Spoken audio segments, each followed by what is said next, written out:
The champagne bottles were still sitting on my sister's kitchen counter when the phone call came. I watched her face change color as she listened to whoever was on the other end. My brother-in-law laughed so hard he spilled his drink. My parents exchanged a look that said everything: relief, satisfaction, triumph. It had been less than 4 hours since we'd gotten the news that Mr. Hartley was dead. My name is Sarah. I'm 31 years old, and I had just watched my entire family celebrate the death of a man who'd been nothing but kind to me. Let me go back to the beginning, because this story doesn't start with a death. It starts with a promise. I grew up on Maple Street in a quiet suburban neighborhood outside Philadelphia. My parents owned the house at the corner, the one with the big oak tree. Next door to us was a small rental cottage where Mr. James Hartley lived. He was in his 70s when I was a kid, quiet, kept to himself, worked in construction before he retired. My father didn't like him much. My father didn't like a lot of people, but Mr. Hartley in particular bothered him. I never understood why. Mr. Hartley was polite. He waved at us. He helped push Mrs. Patterson's car out of a snowbank once without being asked. I was 8 years old when I met him properly. I'd gotten stuck in our backyard. Literally stuck. My foot had gone through a rotted board on our deck and I was caught. I was screaming. My parents were inside, and for some reason nobody heard me. Mr. Hartley heard me from his yard. He came over, carefully pulled the wood away, and carried me inside. After that, he'd sometimes sit on his porch in the afternoons. I'd go over to talk to him. My parents didn't like it, but I was a weird kid who preferred old people to kids my age, so they let it happen. Mr. Hartley taught me how to identify different kinds of birds. He told me about places he'd traveled when he was younger. He showed me his garden where he grew vegetables. He let me help him. He never made me feel like I was in the way. When I was 16, everything changed. My father had a business opportunity, or at least, that's what he told us. He was going to borrow money against the house to invest in his friend's restaurant venture. It was going to make us rich. My mother was excited. My older brother Marcus was excited. My sister Jennifer was excited. I asked Mr. Hartley about it one afternoon while we were weeding his garden.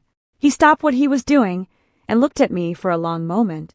Then he said, "Sarah, I want to tell you something, and I want you to listen carefully because I might not get another chance to say it." He told me that my father's friend was not honest. He'd seen the investment proposal, he said. He'd heard my father and his friend talking. The numbers didn't make sense. The friend had a history of bankruptcies. This was going to end badly. He was right. My father lost the house. Not immediately, but inevitably. The restaurant collapsed after 6 months. The money was gone. His friend disappeared to Florida. My parents had to file for bankruptcy. We lost the house to foreclosure. It was the most traumatic thing that had ever happened to our family. But it would have been worse if Mr. Hartley hadn't told me. When he realized what had happened, he offered my father a deal. My father could stay in our house as a renter while he tried to recover. My father refused. He said he didn't need charity. My mother cried. We ended up in a smaller house across town. I never forgot what Mr. Hartley did for me. And I never forgot that my father hated him for it. 20 years passed. I got older. I moved away to college, then to the city for work. I became a financial analyst. I was good at my job. I made decent money. But I never forgot the old man who'd saved my family from something worse. When I was 28, I moved back to the same neighborhood. Not into my childhood house, but into a small place a few blocks away. I wanted to be closer to my parents, who were getting older. It was convenient that the neighborhood still felt like home. And Mr. Hartley was still there. He was in his late 90s by then, but he was sharp. Still gardening. Still reading. He remembered me immediately. We fell back into the same pattern, me visiting his porch, him telling me stories. One afternoon, he told me something I wasn't expecting. "Sarah, I need to ask you something. If something happened to me, would you make sure something was taken care of?" I didn't want to think about him dying, but I told him yes. He took me inside his house for the first time in decades. It was simple. Old furniture, books everywhere, photographs on the walls. He took me to a small study and showed me a locked drawer in his desk. "There's a key under the front doormat," he said. "If anything happens to me, I need you to call this lawyer." He wrote down a name and a number. "Will you promise me?" I promised. I didn't think about it much after that. He was old, but he seemed healthy. He'd probably outlive us all. People like Mr. Hartley didn't just disappear. But then, 3 years later, he did. He had a heart attack. It was sudden. He died in his sleep. The landlord found him the next day. My family's reaction was immediate. I found out about his death in the morning. I called my parents to tell them. There was a pause, and then I heard my mother say something to my father.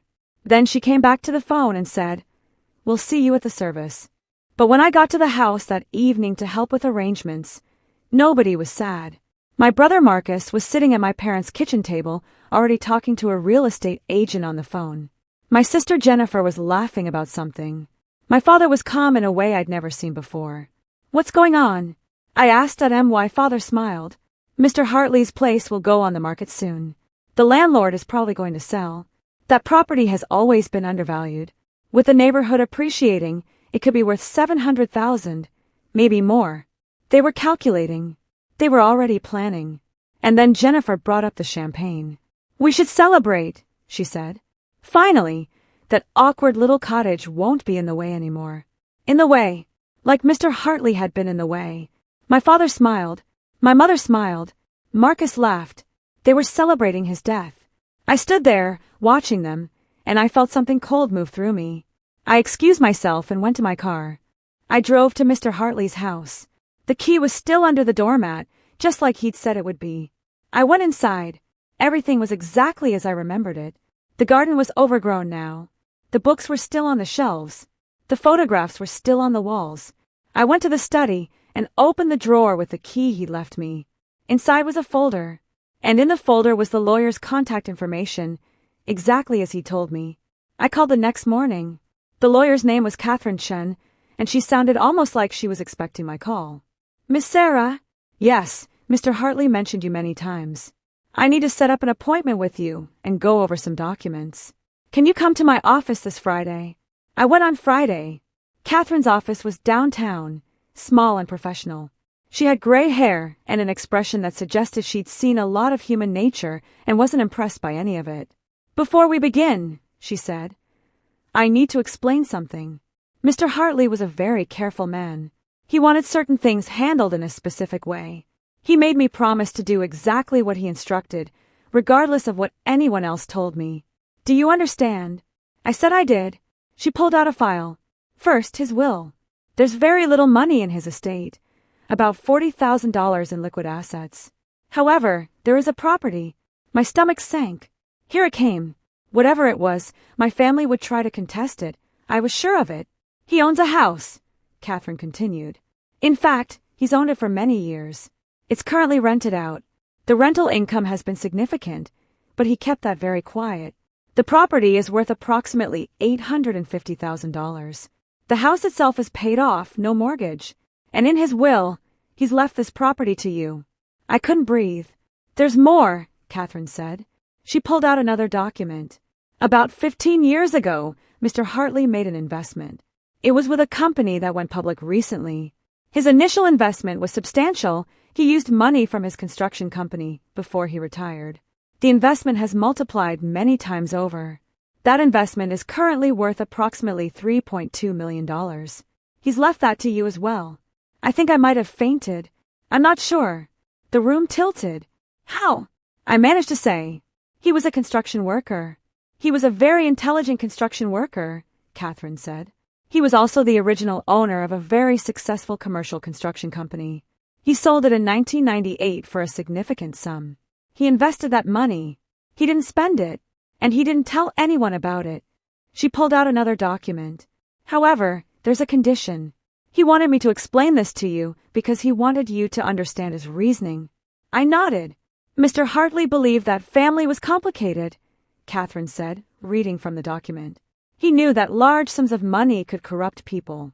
He also knew that some people cared about money more than they cared about other people.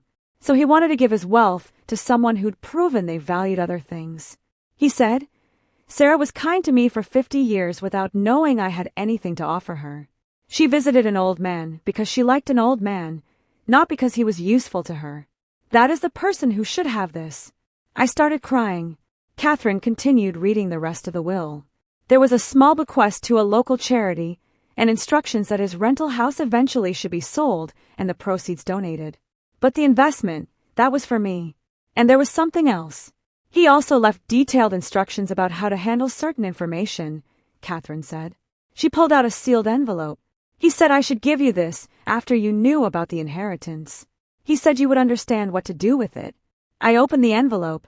It contained a detailed letter, and it contained something I never expected. Inside was financial documentation, a record of every payment my father had made to my father's friend, the one who'd run the restaurant scam. A record of the original loan my father had taken out against the house. A record of the bankruptcy. And then, a record of something else entirely.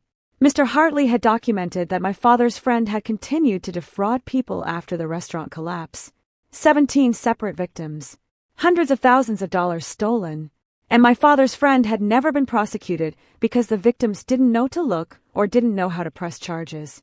Mr. Hartley had been documenting it for 20 years. He'd been waiting. In his letter addressed to me he wrote, "Sarah, I know your father won't change, but I wanted to give you the tools to stop your father's friend from hurting anyone else. This is your choice. Use this information however you see fit. I'm leaving you the resources to do what's right. That's what the money is really for." I sat in Catherine's office and realized what had just happened. Mr. Hartley had spent 50 years quietly preparing. He'd invested. He'd documented. He'd waited for the right moment. And when he died, he'd set things in motion. But he'd done something else too. Something that took me another few days to understand. He'd left me wealthy enough that I couldn't be controlled by my family anymore. Wealthy enough that I could make my own choices. Wealthy enough that I could do the right thing. The lawsuit against my father's friend came 3 months later. It started when I contacted the first victim, a woman named Patricia Chun who'd lost $70,000. I gave her the documentation. I told her there were 16 others. I hired a lawyer. I helped organize the case. The evidence was undeniable. Mr. Hartley had kept everything. Emails, financial records, photographs of signed agreements, everything. It took 2 years, but the case went to trial. My father's friend was convicted on 16 counts of fraud. He went to prison for 12 years. The victims recovered 70% of what they'd lost. Patricia Chun cried when the verdict came down. But that's not where the story ends. Because here's the thing about revenge. Sometimes it doesn't look like triumph. Sometimes it looks like consequences. When my father found out I was the one who'd brought the lawsuit, he called me. He screamed. He said I'd betrayed him. He said his friend was innocent. He said I was destroying our family. He told me I was no longer welcome in his house. My mother stopped calling. My brother Marcus sent me an email saying I was selfish and destructive. My sister Jennifer actually came to my apartment to confront me in person. She said Mr. Hartley had manipulated me. She said I'd thrown away my family for some old man's revenge fantasy. That one hurt the most because I realized she'd never understand that this wasn't about Mr. Hartley's revenge. It was about my choice. My father never recovered from it. His reputation in his business circles was damaged. People stopped wanting to work with him. He aged 5 years and 2. My mother developed anxiety. My brother's marriage fell apart. Apparently my sister-in-law didn't appreciate being married to someone whose family was involved in covering up fraud. They didn't go to prison. The fraud was my father's friend's crime, not theirs. But they experienced consequences. Real ones. And I experienced something completely different. I used the money from the investment to start my own financial consulting firm. I specialized in helping fraud victims recover assets. I hired Patricia Chun as my first employee. We're doing very well.